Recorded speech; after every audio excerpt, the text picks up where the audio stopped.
এই মুহূর্তে সোশ্যাল মিডিয়ায় ট্রেন্ডিং চলছে ককরোচ জনতা পার্টি।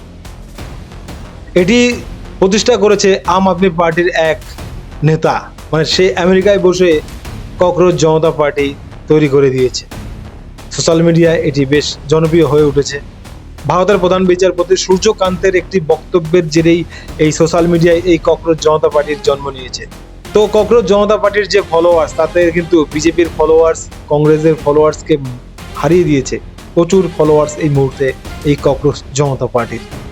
কিন্তু আপনারা জানলে অবাক হবেন, এই যে ফলোয়ার্স, এর মধ্যে বেশিরভাগই কিন্তু পাকিস্তানি, বাংলাদেশি এবং আম আদমি পার্টি, কংগ্রেস এবং বামপন্থীরা রয়েছে এর মধ্যে।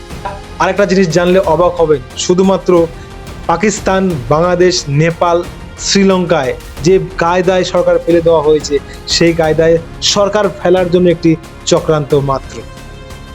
আরও জানলে অবাক হবেন, এই যে ককরোচ জনতা পার্টি, এতে যুক্ত রয়েছে পাকিস্তানি আইএসআই, বাংলাদেশি জামাত, আমেরিকার কিছু ডিপ স্টেটের মতো কিছু সংগঠন।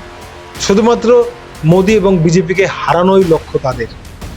তো এমনি ভোটে বা এমনিভাবে কেউ হারাতে পারছে না, তাই সোশ্যাল মিডিয়ায় যুবকদের ভরকে দিয়ে হারানোর চেষ্টা মাত্র। কিন্তু ভারতীয় যারা জেনজি মানে যুবক, তারা কিন্তু মোদির সঙ্গে রয়েছে। তাই এই সমস্ত সোশ্যাল মিডিয়ায় ভরকে দিয়ে কিছু হবে না।